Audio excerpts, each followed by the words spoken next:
We are not moving from separation to unity. Instead, we are trying to perfect separation within unity. He's always said that awakening is a series of softenings. More and more people are softening against things that they thought they could never soften from.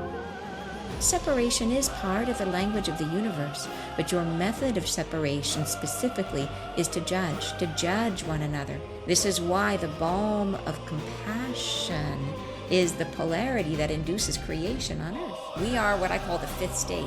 We are living coterminously at the same time with the old and the new at the same time.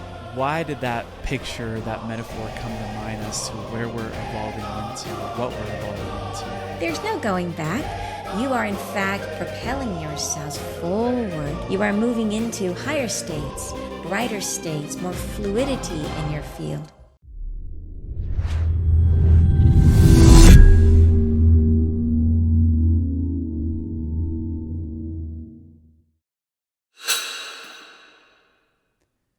And Tucker, welcome back on Just Tap In. Before we start, I wanted to acknowledge that we finally have a map to the new Earth, a map that we've been waiting for. And that comes through your channeling, this new book that you're putting through, which we're going to go very deep into today. But I really wanted to start first and foremost. I know that there are certain markers and events and things that will happen before we can fully manifest that new earth from within us. You've been talking about the earth rifts and things that are happening within our atmosphere and the earth herself. I'd love to start, where are we in that timeline, or what have you received recently about the changes that are happening on the planet right now before we can fully give birth from within of this new earth? Oh, wow. I think we can look around us. It's so interesting because so many of those messages about, I guess you could call it the tribulation times, or the difficult things that we need to go through as part of this falling away, a part of the release of the old, those were the first messages that came through for me. And those started back in 2020. And it's been amazing to see where we are now, to see how many things have happened. And I think of them as like breadcrumbs, that as I see us moving through these issues and moving through issues that are happening globally in the world, to me, I see that as encouragement, that we're getting closer and closer, that this is a process. And that is, I know we're going to talk a lot about the new book today, that this is a process of releasing the old to make way for the new. That as we release old energies, and we do that through we have these confrontations, right? We have to face the things that that maybe we don't like in humanity, that they're coming to the surface. And I think about the Me Too movement. I think about Black Lives Matter. I think about the Epstein files. Those things were not new to this generation, right? They have been around for a long time, and it's part of humanity, and it now is coming to the surface. So we can collectively make the choice to let it fall away and to choose a new path. And so it is, I think, very much on purpose. We talk about the polarity and the chaos of these times, and it's everywhere. Insane fires going on, insane storms. Yeah, absolutely. And to me, it is all evidence that we are getting closer and closer, that we have to move through it. We can't bypass around it. So yeah, so I say, where are we right now? It's really interesting. We just went through Barbo's basket, which was an amazing energetic time. Isla came through and talked a little bit about what that meant for us, and really how we have the invitation at this point that there are new energies here on the planet for us to start feeling into and to start using and to start spreading. And the way they spread throughout the planet is through us, right? The more that, and we don't have to be perfect. It doesn't have to be 100%. It can be we do it for 10 minutes. We do it for 5 minutes. We get into that lovely space for a short while. And every minute that we do is a minute more that goes into creating the new. So yeah, we are in the thick of it. There's no question. And we are a bit like the frogs in the boiling pot. The word unprecedented has been used. It started getting used back in 2020. Now it's just like it's a joke. The new word of this year, I think, is exploding diarrhea. Like everyone's talking about. Like, how often do you hear news people talking about exploding diarrhea? But it's What's the metaphor in there too? Right? Know? Exactly. We went from unprecedented to that. So, but the point is that it's chaos. It's been very chaotic, and but through that, every time we have these things happen, every time there's more things falling apart, it is freeing up energy, and we have the choice to use that energy to create something brand new. I finished watching The Odyssey just a few days ago, and it really put into perspective for me around this fall of consciousness that humanity has gone through. So in those times when that story came about of Odysseus, like the Greeks, the people had forgotten the ability to read and write. It was that bad. That's how separated we were. And we're going to talk about separation a lot. But when you began in the book, you were talking about the Dead Sea Scrolls and how they were mentioning that we had been completing what they call the Age of Grace, and that we're right now in the 7 years of tribulations that will guide us into a millennial reign of Christ, which will last for the next 1,000 years. I wanted just to explore that for a moment and go really deep on what that means for us at this time. The next 1,000 years, a lot of us can't even think about the next week. The millennial reign of Christ, what does that bring? And also ways that we can be guided through these 7 years of tribulation as well. Yeah. Well, so that is the timeline. That's the Essene timeline that was found in the Dead Sea Scrolls. So, and I brought that into the book to show in contrast to the timelines that we see through our the precessional cycles, through astrology, through the Mayan calendar, through the Yuga cycles. So the precessional cycle, the Yuga cycle, and those and the Mayan calendar are all basically on the same. They all kind of come to agreement around this idea that it's a 24,000 approximate year evolution, and the Essene timeline sees it a little differently.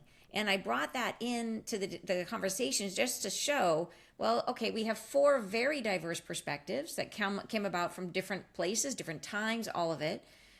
And the Essene does see it differently. But what was interesting to me was that all 4 of them picked now, this time, as being the time of transition. So to me, that's what was significant about it.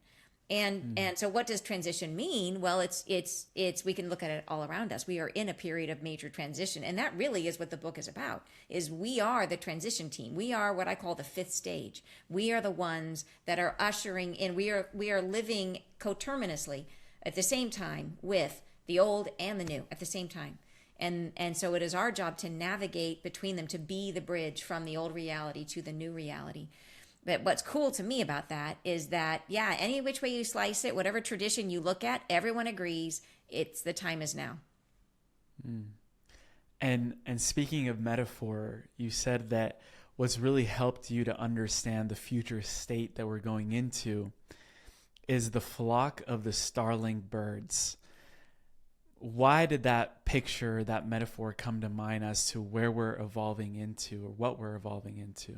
Oh, I'm so glad you asked, because it was one of the early metaphors that Isla gave me, and for me, it got me started in the right direction with understanding everything else. Like, to me, it's a pivotal shift that we make in terms of understanding what our job is, what we're meant to do in this lifetime. So we have been talking a lot about unity. Like, that's been a conversation in all our spiritual circles, and ever since the age of Aquarius, and you know, free love and all that was all about unity and oneness, and we know this. But the piece that I hadn't understood was that we are not moving from separation to unity. That was how I thought it was. Instead, we are trying to perfect separation within unity. And so the metaphor to understand this is the idea of the starlings, that if you look at a flock of starlings floating in the sky, flying in the sky, they're incredible to watch. And if you haven't ever seen starlings, you could look at a school of fish and notice how they move like one, like and they undulate, and they're gorgeous to watch. And how do they do it? They fly like they're one being. And the way they do it is each starling maintains a perfect distance apart from all the other starlings. So imagine if there was one starling in the center that got their wires crossed and couldn't keep up, like the bad dancer in the group, and was constantly bumping into the other starlings. And it wouldn't look the way it does. It would look, it would look like chaos. And so how does a starling maintain their perfection? That's the perfection of separation. How does a human do that? How do we achieve that flow of unity? Well, the world that we live in right now, we are trying to perfect our separation. We're trying to come to the place where we say, I am all that I need. I have everything I need within me. But how we typically live is that we are constantly seeking answers outside of ourselves. We are constantly reaching into other people's field, trying to validate ourselves, trying to find approval, trying to find attention, trying to find love, trying to find whatever it is we feel we're missing on the inside. And when we come to the perfection of separation, we will realize that we can't ever, even if you get it on the outside, it never fills the inside. The only thing that fills the inside is when we realize that we have to love ourselves. We have all that we need. When we get to that place, we have balanced our masculine and feminine inside of us. We've healed our wounds. And that perfects us. That creates a wholeness from the inside out, which connects us back to source, which allows us to then become like the starlings, because we can now fly right next to each other. And I'm no longer reaching into your field saying, am I okay? Can you make me feel better about myself? Instead, I say, no, I can make me feel better about myself. I have what I need. So I can fly right next to you, and you can fly right next to me, and we can be in that lovely formation of unity. So it is the journey of perfection and perfection is a tricky word, but it is the perfection of separation is what we're trying to accomplish in this phase of existence that we've been in. And the journey to unity means to move through separation, getting to the point where we finally accept ourselves. And that then completes us. Does that make sense? Well, what's beautiful is that this philosophy, these teachings relate both to the individual and to the collective. And when you get into trance, you channel this being called Isla. Yeah. And she's essentially the womb of the universe, the mother of creation. Her counterpart is the great central sun, which she deeply explains in the book, which was really, really fascinating to me how she explained that. But she opens up saying, underneath everything, underneath the surface, there are many pressures building. I'm sure we can all feel it. And there will be a separative moment. And people are looking around and saying, well, I thought, how can we become more separate? I mean, look at where we've been in the last few thousand years. Why are we needing to build, as you're saying, this separation in order to get into unity? I'm more curious at this time, as we evolve into the conversation, understanding these pressures that are coming to the surface that Isla so clearly mentioned. What is the separative moment? Is it a moment in time? Is it a moment that lasts many years? And what does that mean for us internally of living through a separative moment? And I love that you took the question there, because everything that we're talking about here applies to humanity in general and then applies to us individually. So I'd love to look at it from both angles, because it's like, here's the cosmic perspective and here's humanity, but how do we live it? What does this mean for our lives? So one of the ways I understand this is to think about, and this is really the idea of people talk about the two earths, or the separation as we, let go of the old and embrace the new. Have you ever studied biology or seen a diagram showing the mitosis of a cell, where a cell, how do our bodies grow, right? How does anything grow that basically it starts as a single cell and then slowly the cell replicates itself and pulls apart, and it becomes two. But there's a moment, a separative moment, where as the soul, the cell builds enough, it builds a duplicate of everything. It builds sort of like two whatever it needs, nuclei and everything else inside the cell, and there becomes a moment where the two cells separate and pull apart, and now you have two cells. So we are in the stage, as humanity, we are in the stage where everything is pulling apart, where we're trying to create two separate cells. We're trying one with two nuclei and everything that we need. We're trying to duplicate, but create one that's a new frequency for ourselves. And there will be a moment individually for us personally, and that then will ripple out to the larger collective, the separative moment, where we actually pull apart and begin to live in the new frequency.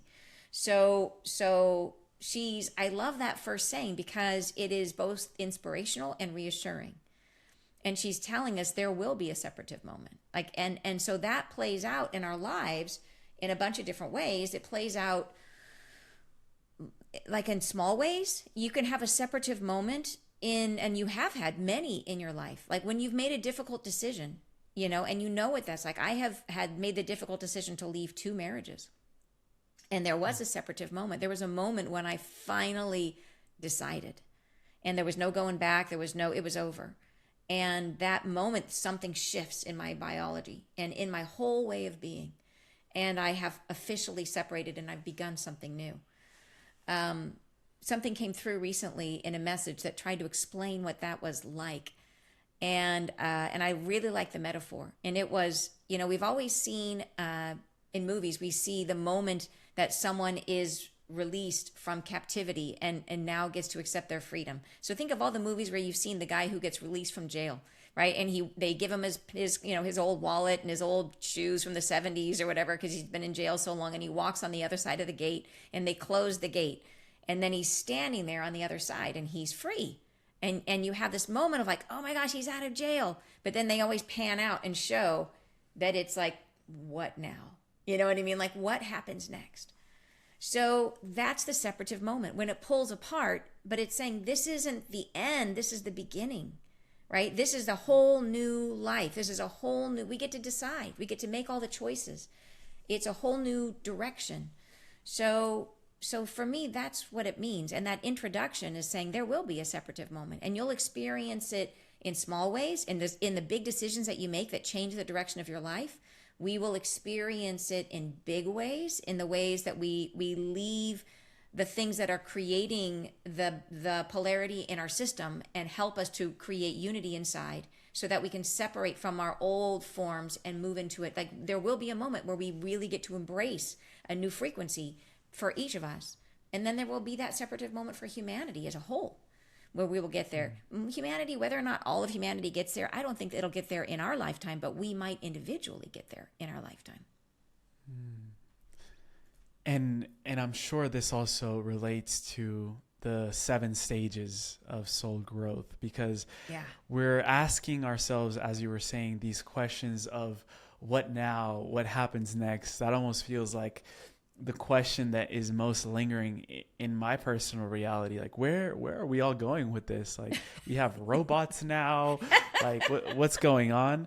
And then you and Isla clearly illustrate the 7 stages of soul growth, and how that stage 5, which I also want to make it a focal point, is a critical one that humanity needs to leap through in this lifetime. Maybe not our lifetime, but in the window of time that we're currently in. Maybe we can overview of the 7 stages and then go into the focal of the 5th stage. Yeah, absolutely. So I think one way to simplify it, and one of the ways in the book that I've tried to share everything, and Isla does this as well, which I find so helpful, is she brings everything back to the human body, which reminds us, again, that we are all that we need, and that we are a universe inside of ourselves. So I love that we don't need to speak math necessarily to be able to understand everything in the cosmos. We can literally, as long as we understand ourselves, that's all we need. So if we look at the 7 stages of soul growth, a key to understand it is first the framework that our growth, the way we grow as a soul, is not necessarily how you see growth in nature. So, and I talk about this in the book, that there's lots of different models of growth where growth works. So for example, with your grass, you mow the grass, you cut off the top of the grass, and it keeps growing from the base of the grass. It keeps growing and growing and growing. It grows from the base. It grows in one direction. And you can cut the top off, and that single blade will continue to grow. That's one model of growth. Whereas my tomatoes, and I use this in the book as an example, in my tomatoes, if I cut the top off, then all of a sudden new shoots grow out from all over the stem. I get new shoots going out in all directions, right? Grass doesn't do that. Tomatoes do that. And it creates chaos. You can create this crazy curly tomato vine. And you can imagine, so say our hair grows like grass, that if you cut the end of the hair, it grows from the root and it continues to grow. But imagine if our hair grew like tomatoes and you cut the end and new shoots spread out. Your hair would be the most tangled, chaotic mess ever. And that's the model of growth that works for tomatoes. But we are neither grass nor tomatoes. The way we grow is through expansion and contraction. So think of it like a jellyfish, that a jellyfish propels itself by filling its body up with water and then squishing the water out and propelling itself forward, right? That's how a jellyfish swims. It kind of goes big and then squish, big and squish.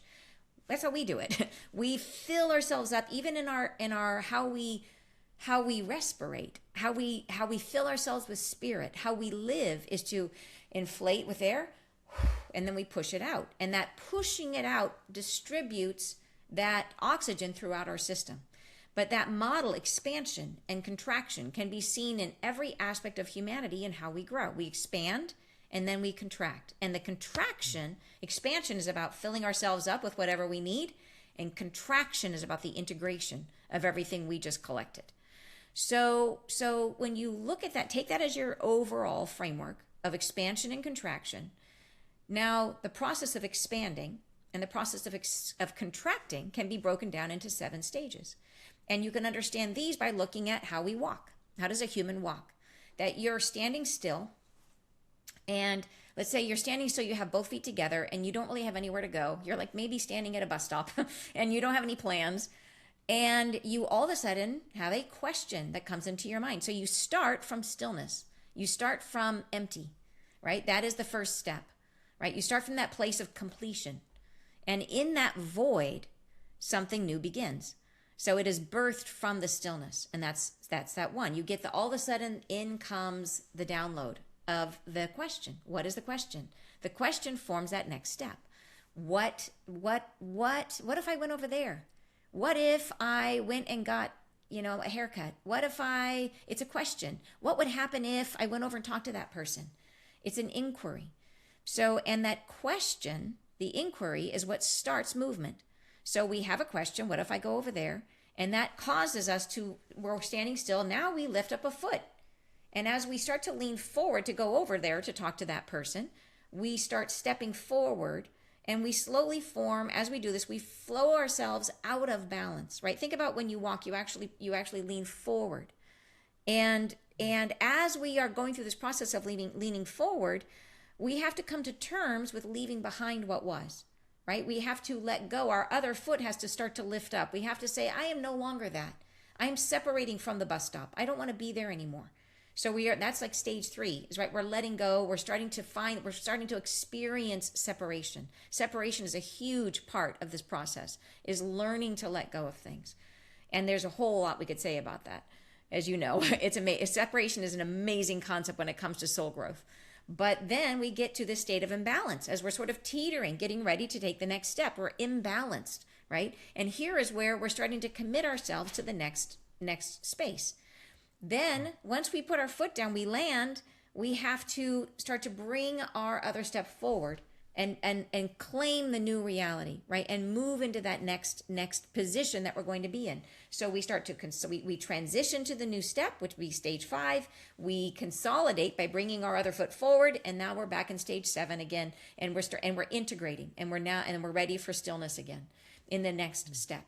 So you can think of it this way. And where we are is, in terms of human growth, we are at that stage of transition as we're letting go of the old and leaning into the new. And so the skills that are required for this stage are very specific and very unique. But what's amazing, and it would be like we would have to talk for hours. We could talk about just this, and it would fill the whole conversation. The concept of separation and the concept of this bridge that we are. So I think we have to choose, like, where are we going to go in our conversation today? Because I could talk about it for hours. But I like the idea of just understanding it, because it brings a body memory back into your mind, that feeling of imbalance, the feeling of standing still, and how different those two things are, to understand that these stages are dramatically different. And we go through these stages in every single thing we do. We go through the stages in a single choice. We go through, and what you choose for breakfast, you go through these stages. But also the direction of your entire soul's existence could be one of these. What we would consider one step. And you go through these stages very deliberately, one at a time. Yeah. Beautifully said. And obviously, it's way more detailed within the book. But what I received was, give it over to Isla to take this conversation in the direction that it needs to go.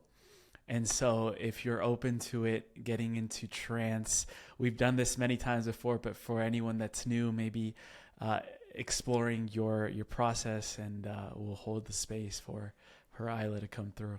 Yeah, absolutely. So for anyone who hasn't met Isla yet, she is, I call her the mother of creation. She's the mother of all souls. So she first introduced herself to me as a mother. And I think of her as like the womb of the universe. And she's an amazing being, and she's coming through at this time to help us understand this process of growth, and the transition process that we are in. So I will go, first I'll just ground myself, and if you don't mind, I'll ground us both, and then I'll go a little more deeply, go into trance, and bring her through. Beautiful. All right. Let's do it again. Let's do it. She'll be excited to talk to you again. Me too. All right. Go ahead and close your eyes. And drop down from your tailbone a nice thick root that goes down through the floor and down into the ground. And follow it down with your mind as it grows and extends, growing deeply into the earth.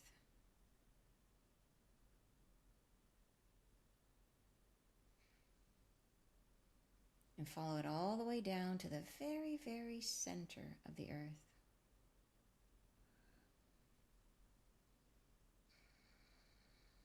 And when it reaches that center point, feel the root sprout and anchor itself in.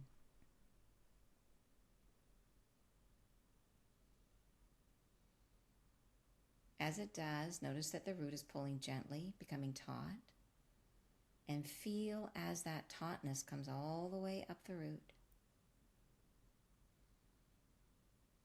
and all the way up your spine, anchoring you securely to the earth.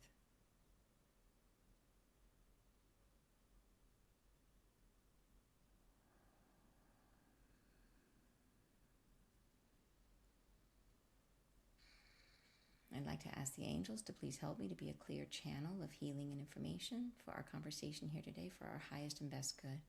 And please help us to receive this healing and information. Thank you. And I will go more deeply and bring in Isla.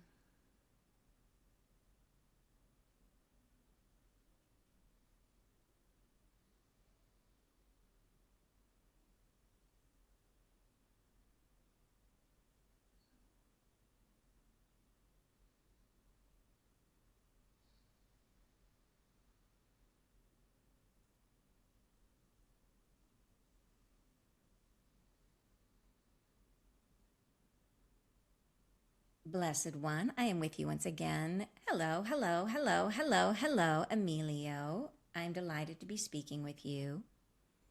So good to be here with you again. Would you like to begin a conversation now about the earth now, about how she's feeling, about what is happening underneath, about the quadrants and the separation that she's experiencing? Yes, please. Yes, please. I thank you. I think you will find this interesting. The earth herself is undergoing a transformation internally, just as you are, just as you are and have been experiencing. She is as well. She is now undergoing a similar transference of her own aptitudes and creative abilities. She is moving into a new understanding of herself. And as she goes through this understanding, her perspective will shift, and she shall no longer abide by some things. She shall no longer make space for some behaviors. She will no longer accept the way things are, and she shall begin to transmit her own desires and wishes. She shall no longer accept what is offered to her. She shall begin to transfer her own feelings and feeling state into a more abundant and rich expression of herself. She has been not imprisoned. No, that is incorrect. She has been, however, beholden to what, who, and how her own environment has been created, who has been influential, who has been in power. She has been merely passive. She has been receiving. She has been in a state of not understanding, not empowered through her own expression. And in this next stage of her own evolution, she shall become more assertive, more generative of her own dreams, wishes, and feelings. Thus, what we shall find in this new age of her own enlightenment, we shall find her own endowment of green pastures, of more pleasant surroundings to be more readily available. She shall, in fact, heal those gaping wounds, the worries you have about your environment. These shall come to terms with themselves eventually, not now, eventually. She shall be healed. She shall be healed. She is in the process now of coming to a deeper, greater understanding of where these have occurred. She was passively engaged in the experience of her own evolution. She has had a perceptual shift of understanding. She now is coming to terms with her own relationship to her own truth. And through this process, she begins to comprehend her own creative nature. And because of this, her powerful will begins to thrive. And she shall become more cohesive as a beingness. She is in polarity to yourselves. Her endowments have been drawn together differently. Your own expression has been in the exploration of your masculine energies. You have been in the process of separation from yourselves and each other. She has been opposite to yourselves. She has been in the fluidity of unity.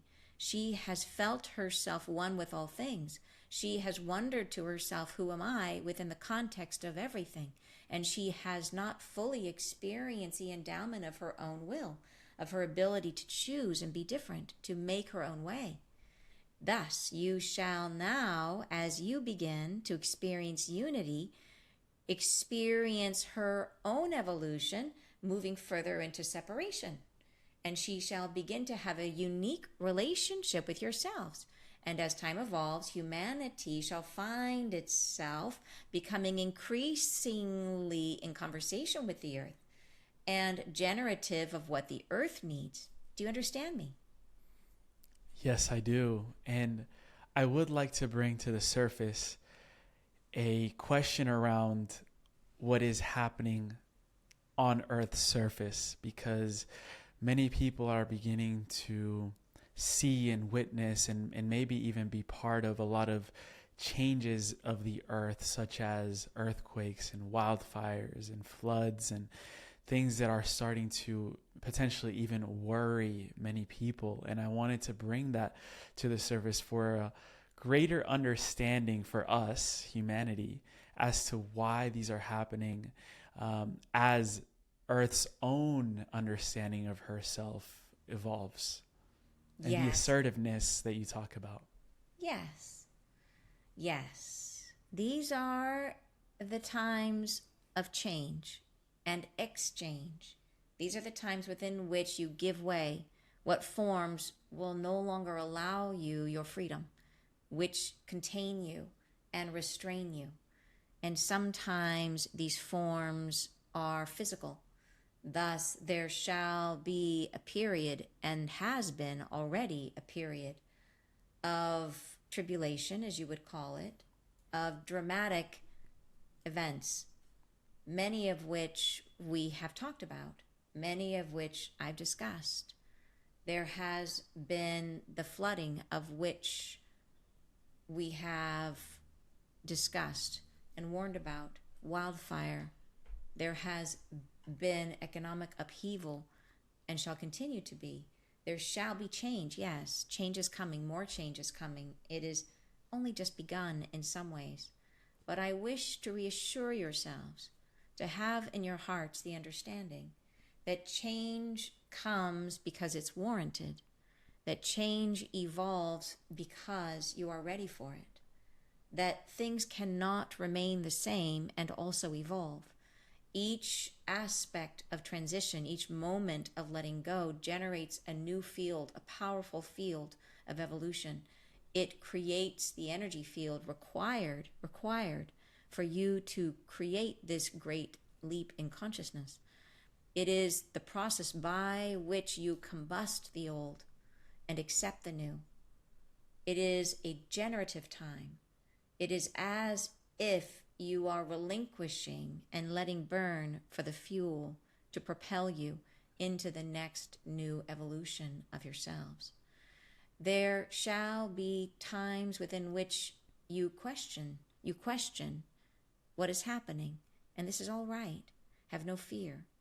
What I would ask for you is to always remember that your truth is always internal, and there can be and shall be realities available to you now in which your lives and your livelihoods are more at peace. To allow yourself to access these frequencies, you must achieve a level of release. You must allow what is. I understand. I have the understanding of fear. I understand that change, although you are change, is something that you fear. I understand that there is concern about how you may continue on as you have been. And I would say that releasing those expectations would be fruitful. Understanding yourself to need less than you do, and to empty your expectations of what is needed at this time and place, and to be prepared to receive what is unexpected, to allow something toward you which perhaps you do not yet understand.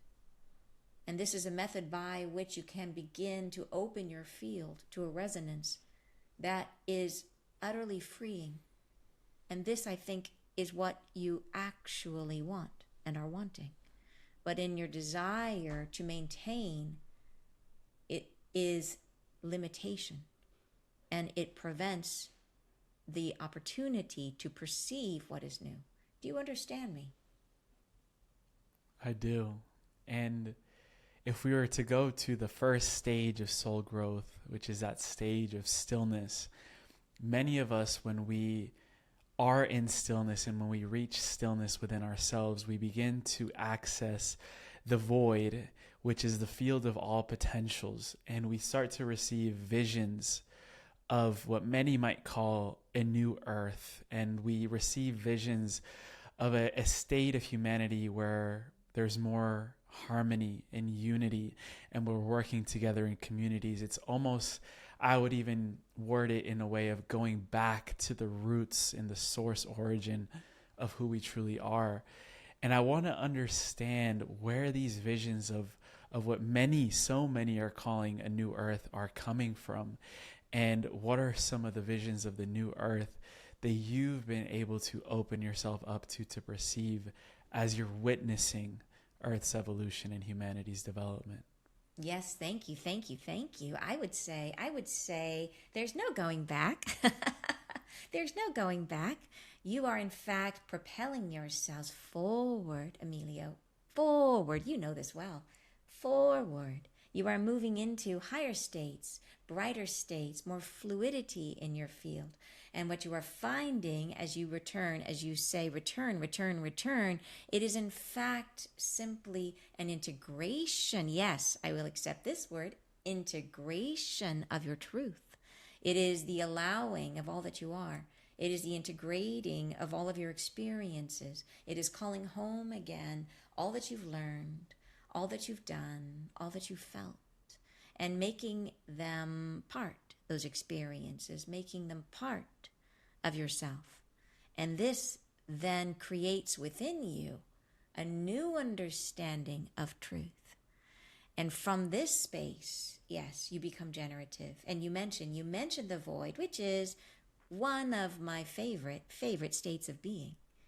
In that state of calm serenity, where you are in the peaceful acceptance of all that is, your heart becomes active and generative, and it creates through you, through the gift of spirit that you contain, evolution evolves from here, and new things come forward now. How did they come? These whispers, these first breaths of what may become. This is humanity. This is what is being birthed. It is these new conceptual understandings, a framework, like the first threads of the tapestry being woven together, and you are coming to terms with it, coming into a field of acceptance. What shall we be? And this is why you are having these communal understandings, why you are beginning to find fluidity in these new conceptualizations. You are getting closer and closer to the potential for the physicalization of these ideas. Do you understand me? I do. And I'm also curious, in what ways has witnessing humanity's journey changed your own understanding and your own evolution as a being, witnessing what we've gone through and where we're headed toward? Oh my, oh yes, oh my, so many things you do are surprising to me. And no one, Emilio, has asked me that, so thank you. I have seen so many things, so many ways of being I question in my own heart. I question in my own thoughts. I question why? Why do you crave that understanding? But then I release and I allow without judgment. I hold a space of loving acceptance of all that you are. And here's what comes. What is amazing is that as you explore these various endowments of yourselves, such as, for example, the judgment, you spare no one, the judgment, so many permutations of judgment. You slice and dice yourselves in so many ways, and I question why, but I understand yourselves. I understand how it guides you, how it instructs you. I understand how it generates such a powerful release. When you clear your way, your passageway through judgment, when you finally come to terms with loving yourselves. Yes, I see the wisdom in this. I see the wisdom in your way. I understand why and how you have become so vivid in your expression. The vividness of your creations is admirable. And I see this, a poetry that you create, a poetry of I am this, not that. I am separation, and separation is part of the language of the universe, but your method of separation specifically is to judge one another. This is why the balm of compassion is the polarity that induces creation on earth. This is why the language of Yeshua, of Christ consciousness, is so important. It is the balm, compassion, the balm to judgment. And judgment is how humanity has expressed itself, its diversity, and its diversification of itself. Do you understand me? I do. And I would love to further understand this method of judgment that we've chosen in our development, in our ways, in our habits, perhaps. And in what ways is judgment connected to this original intention that God had for us as beings, incarnate beings? What is the role of judgment playing into this experience? Oh dear, how I love your questions. How I love them. I love them so much. I would say, God dear, loves you. God did not so much prepare you for encountering yourselves. No, he did not. He did not give you instructions other than the very clear dialogue he had with ourselves. I say this because he gave the clearest instructions for the creation of this universe, which we are all a part of. But he did not, in fact, prepare you or endow you with a strict regimen of existence. He did not. He did not do this. No, in fact, no, he did not. You did this for yourselves. This is your creative ability. You creatively came to terms with your own ability to express his light. And in so doing, you evolved. Your evolution came to become what it is. And you had the discovery through your own nature that judgment was a vehicle through which you could separate from one another, through which you could create self-identity. And judgment as a tool is a powerful thing. It separates you from yourself and from others. It creates in you a sense of belonging and not belonging. It creates diversity in ideas, in populations, and in ways of being. It also is generative of increasing levels of separation. Therefore, the riddle always is how to resume, how to come back, how to come away from judgment, how to come away from it. It is a teaching tool invented through your own journeying, through your own experiencing of yourselves. It is generative of separation. And the balm, as I said, is compassion.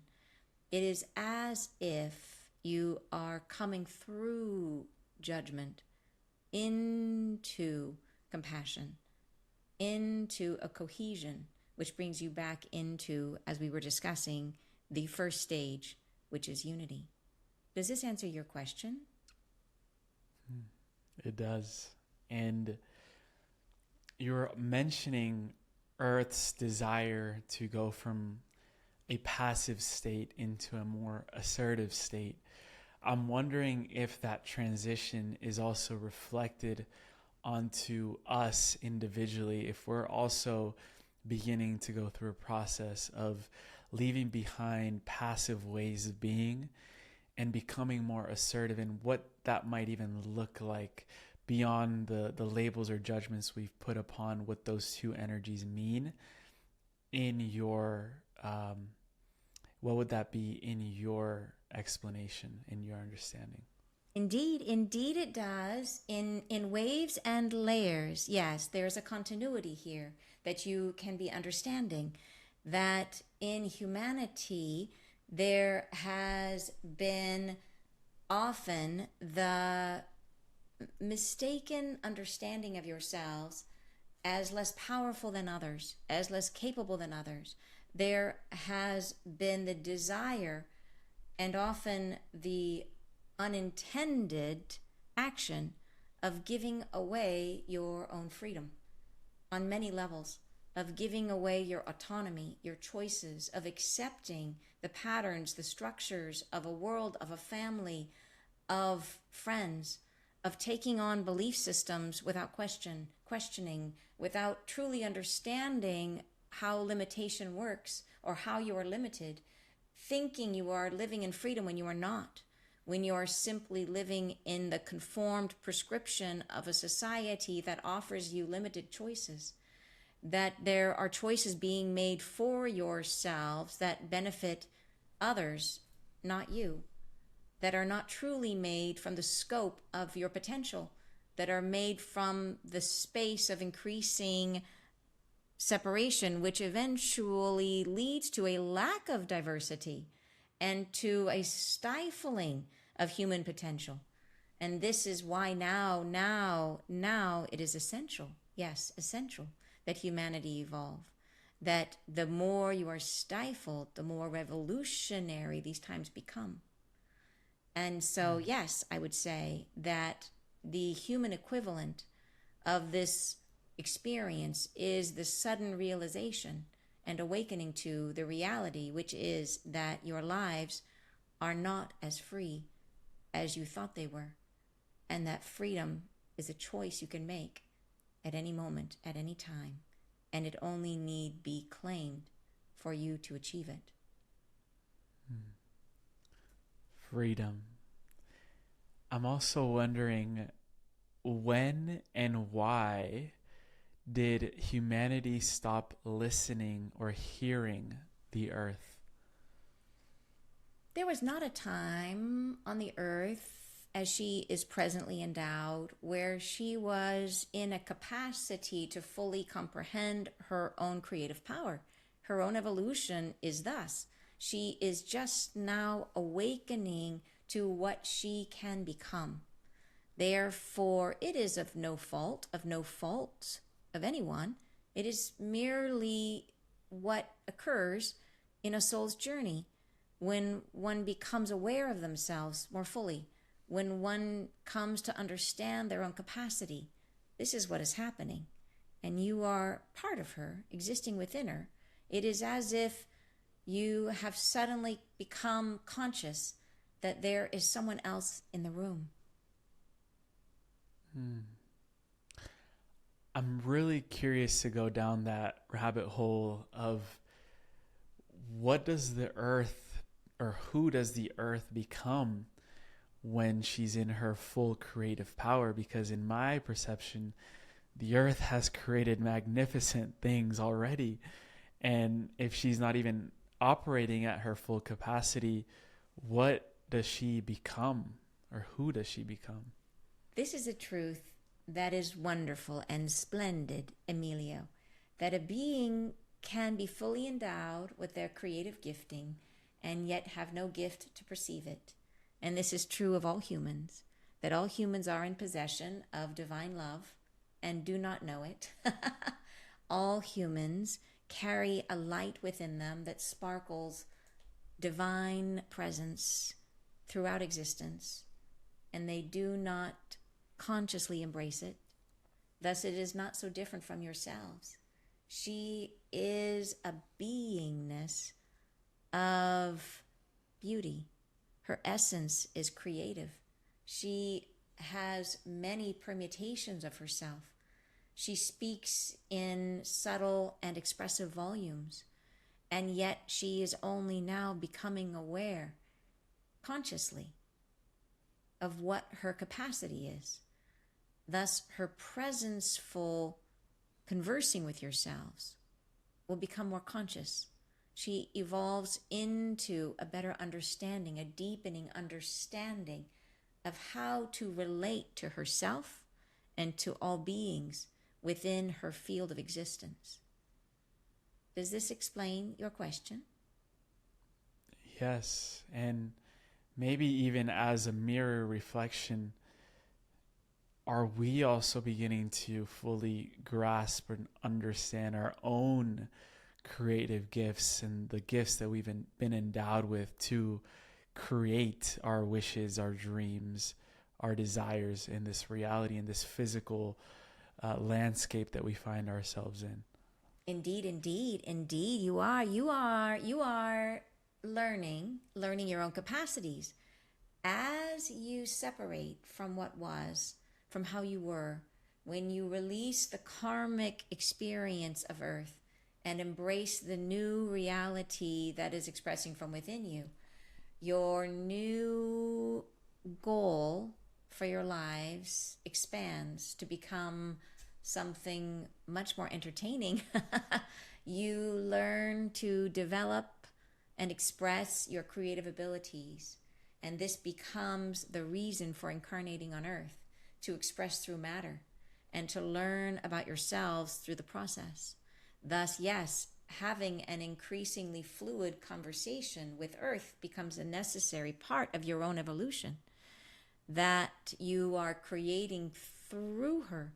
Thus, the interrelationship with her becomes essentially stronger. Do you understand me?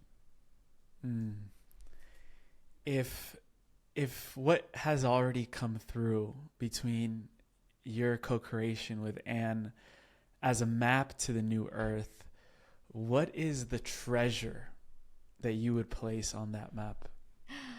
A delightful thought. They are all treasures. Each stage is valued, so important. There is not one more supreme or more significant or more magnificent than another. They are all equally treasured. However, I would say for yourselves, for you are goal-oriented beings, and you in particular, Emilio, you are goal-oriented. Therefore, I would say, where are you going? Why are you working so hard? Here is something worth achieving. Are you ready? I will share it. Are you ready? I'm ready. I would share that what is coming for yourselves is a time of internal quiet. Can you imagine? A time of internal solace, internal evolution, within which you come to a calm state of self-appreciation. And this becomes generative from within you. It generates a new form of creative abilities that stem from the heart space, that lead you into a new and unique conversation with the earth herself and with all beingness.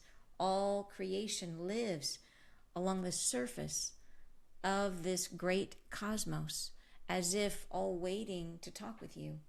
And you become fluent and fluently informed through these voices. And this, yes, becomes part of your generative field. And you then exist for the purpose of calling these influences, perceptions, wisdom into form through you. It is an experience like no other.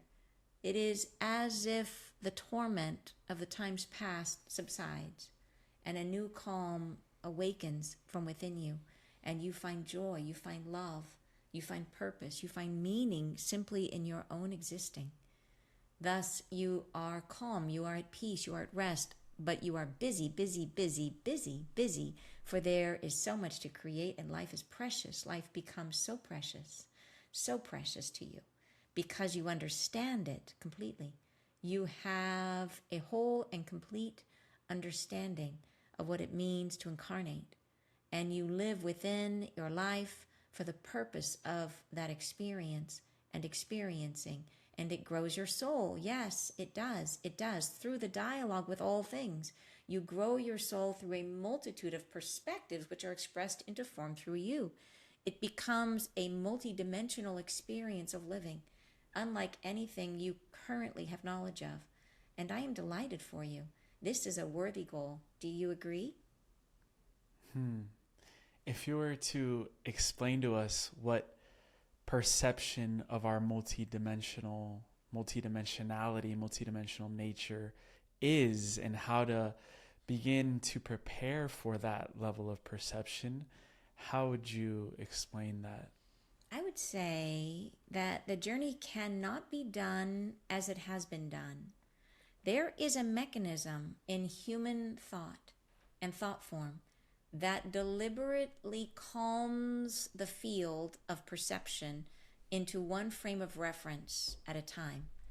It is for the purpose of comprehension and for the readying of your mind to perceive. And it limits what can be done, how you can be present. It is a limitation which has its form and its function. It is very useful for the categorization and the understanding of things, for the simplification of a very grand world, which might otherwise be daunting and overwhelming. However, in the new state of consciousness, you will open that field and become resonant with many ways, different ways of perceiving at once. Thus, the mind cannot be allowed to govern any longer. It must step back, step aside, become a little more dormant, a little less vocal. It becomes the servant, not the master. And the heart becomes the lead to discover the way forward. The heart has no such limitation. The heart dances with reality. It glides through perception. It understands through feeling and emotion. And these are infinite. And your capacity to reveal yourself to the world and through the world grows from this perspective going forward. So if you can imagine, as an example, how these experiences will be different. Imagine the context of hearing or seeing or touch, and how the experience of seeing things is limited to where your focus sits. What you notice is generally directed by the mind, and you shift your focus from one thing to another, one thing at a time, as you look around your room. However, now consider the perception of smell.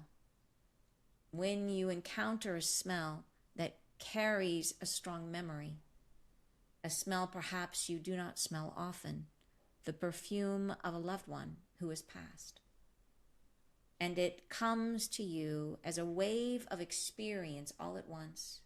A single smell unlocks a lifetime of memory.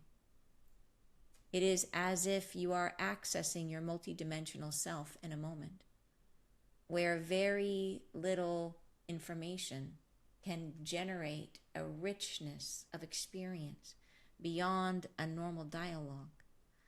This is but a window into what this new experience shall be like. This is an example to help you understand what multidimensionality shall be like. I hope this was helpful. Yes. Thank you so much for that explanation. Every time that we come together, my heart is blasted wide open, and I have so much to reflect upon.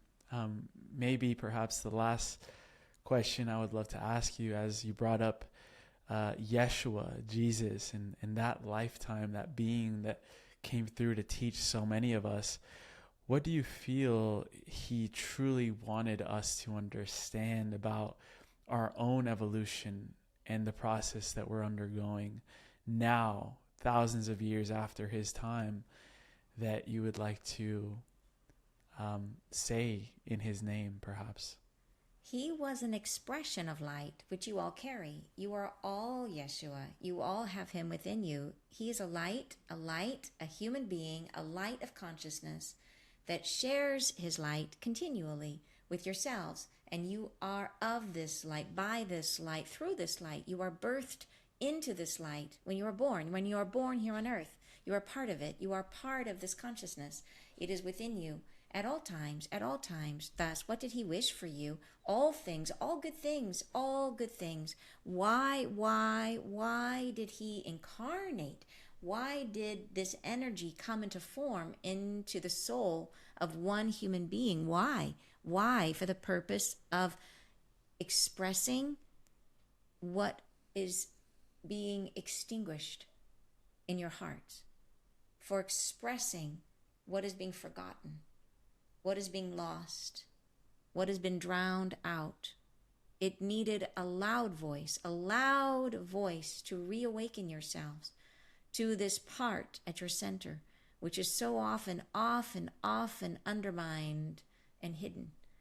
It needed a loud voice which called to you, a voice which committed to the center of your consciousness, which strummed the strings of your own truth, so that it could reveal that part of you which must rise again.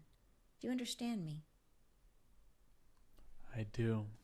And if there's any parting message that you'd like to leave us here with today, Isla, before we give it back over to Anne, it would be greatly appreciated. And if not, thank you so much for giving us this beautiful container and space to receive all the wisdom.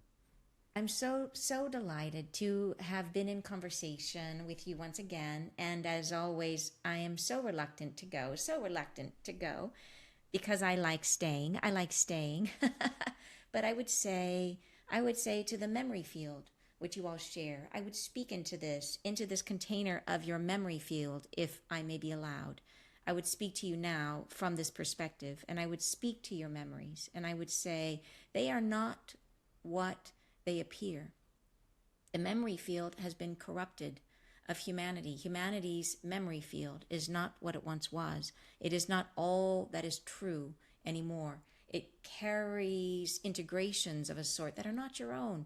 Therefore, pay no mind to nostalgia or to the desire to keep still, to resist change. Let yourselves be freed from what was endowed as part of history, as historical fact, for it is no such thing. Let yourselves evolve separate and apart from this. Find your truths in evolution from the now moment. Let yourselves create a new sense of self, not based in dialogue with a history that cannot trace itself directly to your heart. No. Instead, open the doorway to perceptions beyond what has been told and what has been accepted, and let peace be found on this new path to freedom. And this is what I would ask. So much love, Isla. Thank you. You are for welcome. That beautiful message. You are welcome. I bless you. I say thank you. I say goodbye. Goodbye.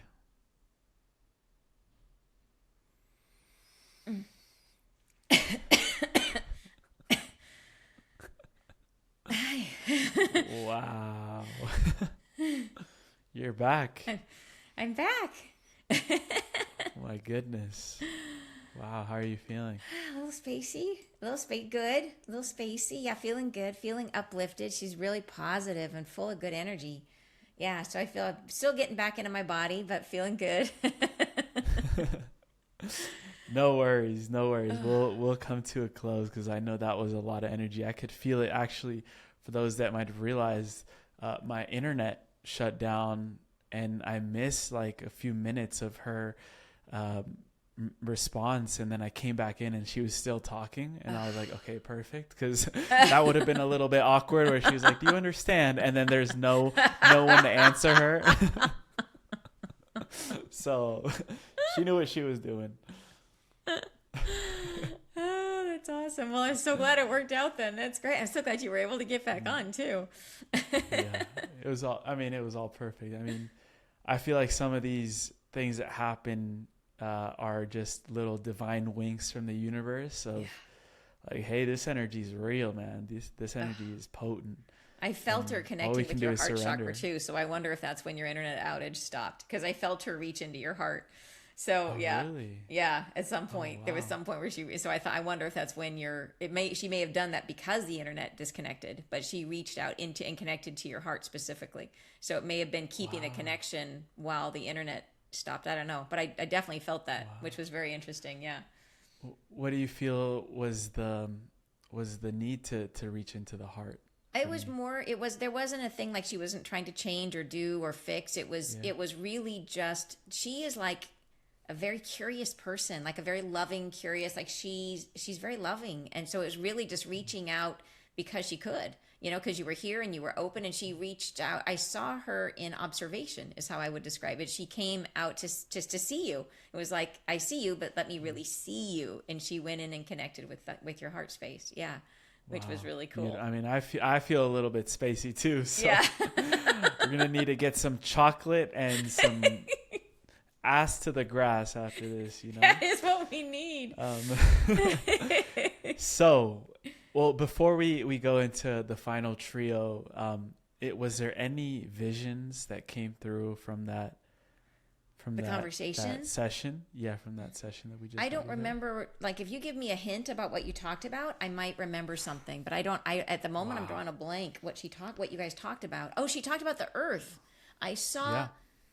I know you guys talked about the Earth. And the Earth. Wanting to be more assertive. Yes.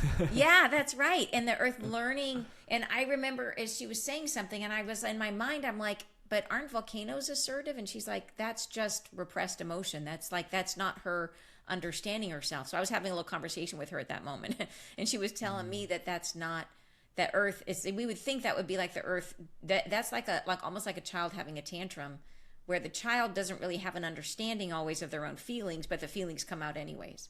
But it seemed to me as she was talking about the Earth that the Earth is coming to a point in its own evolution where it starts to it's almost like, when you're a little kid and you think your parents are God, and you give them all kinds of power. And then there's a moment when you discover your parents are fallible and you realize that you're separate from your parents and that you can make your own choices, or that you can, or like I love the example of a kid when the kid for the first time earns a little bit of money, and when they have a little bit of money, a little bit of allowance, or they did a chore and they did something and they all of a sudden have a little bit of money in their hand and they have the freedom to go and buy something for themselves. Mm-hmm. They can go into any store in that sense, from a kid's perspective of like, I have just uncovered a key to the universe, like this thing that I can achieve, and it gives me the power to create in my reality what I want. It's like that, but bigger. I mean, my perception of money has completely shattered in the last years or so, because you understand it as an energy that gives you an enhanced capacity to create the life of your dreams. Yeah. And even for us that, we are in a sense, serving, but also entrepreneurs, and we have teams, and how can we enable them to also create a life of their dreams and work on their passions and optimize that capacity to create for themselves. So it's an energy. And I remember when I first got like one check in the bank after, doing this work, and I was like, oh, like that's freedom, and I can use this to serve more. It's a point of leverage of I can actually use this capacity to grow my own mission in this world, but also help others in their mission. Yes. So it's a beautiful energy. Yeah. Glad she brought that up. Yeah, it is, absolutely. I mean, money comes in many different forms, right? And it can be through exchange, it can be through, but it is, at the end of the day, it is just energy.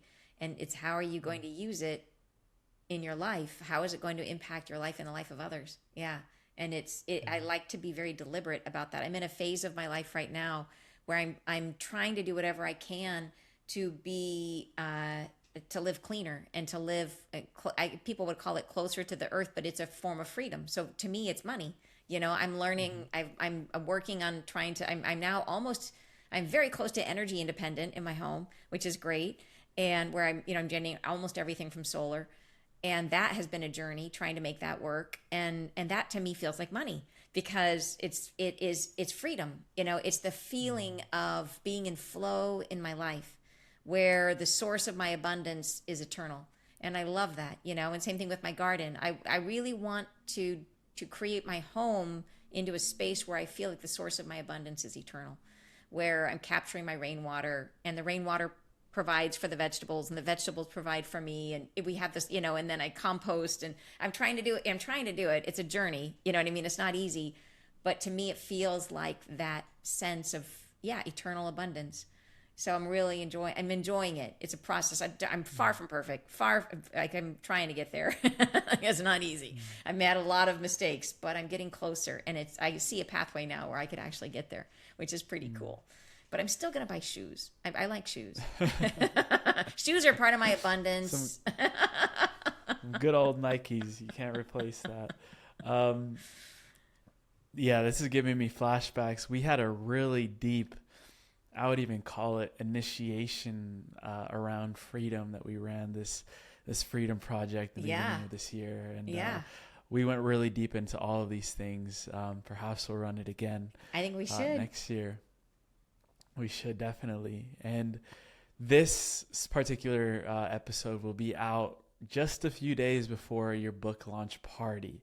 So before we go into the final trio, I wanted to give you the space to let everyone know where they can find more around the book and everything that's happening, the launch party, and anything else that you have going on right now. Thank you so much. So I have the book.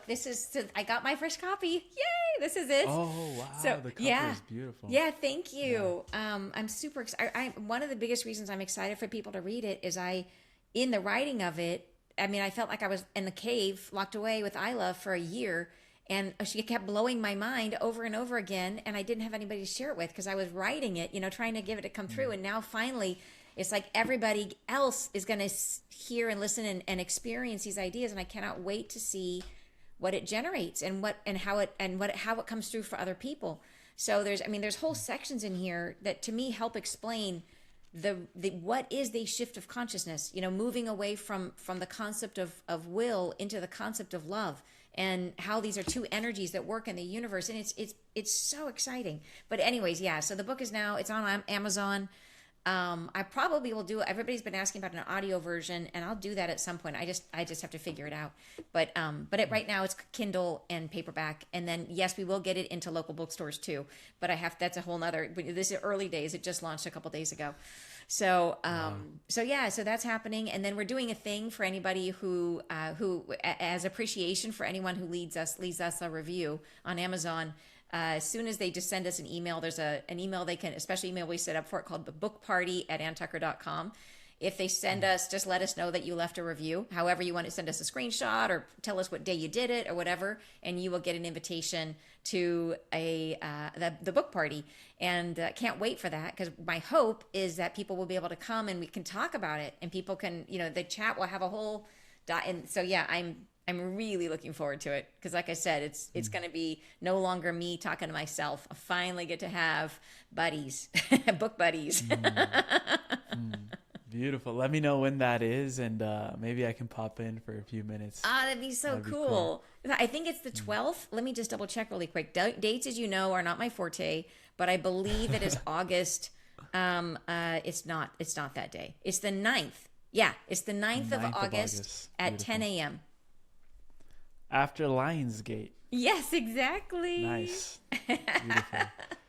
Okay, beautiful. So we'll include all the links to that in the show notes. The first question I had for you for the final trio is, what has humanity already accomplished in this transition that we have not largely recognized yet? Oh my gosh. Wow. I think that humanity is in the process of really opening up to compassion in a new way. And I think it is I know it came up in the conversation with Isla, and in our conversation, I think too, about the relationship between judgment and compassion. And that's coming back to me now from that. I don't know exactly what she said about it, but I feel like more and more people are softening, like against things that they thought they could never soften from, where they were holding themselves in such a position of rigidity, in resistance to things, so much anger. And I think that there is increasingly a level of softening where people are letting go. And it doesn't mean that it's okay. It doesn't mean that we want it to continue, but it means that we are finding peace within ourselves. And I think that is such an important part of the journey. And I feel that in humanity's energy with it. And I think some of it is just, there is certainly a certain degree of fatigue from the constant scary headlines and the constant, chaos. But I think that's part of it, is like, let's just get it out of our system. Let's just, play that record as loud as we can, and hear all that stuff as much as we can. And then we're going to get to a place where we soften. And that, I think, is a doorway for us.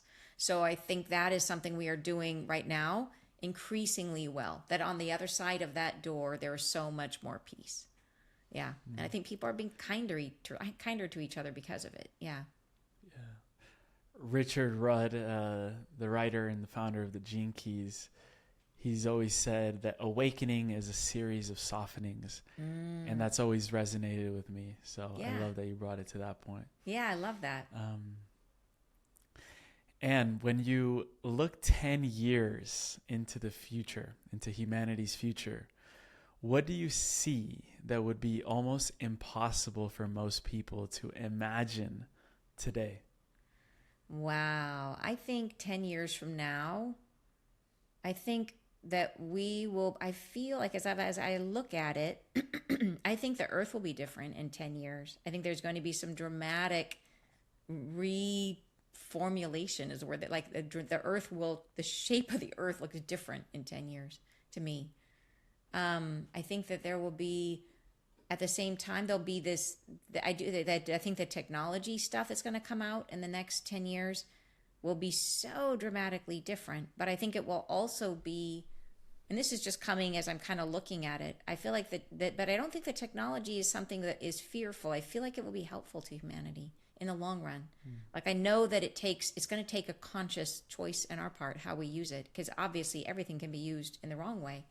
But I feel like we will hit the right intersection between technical evolution and human evolution, where we will hopefully come to terms with greed and all the other things that leads people down negative pathways.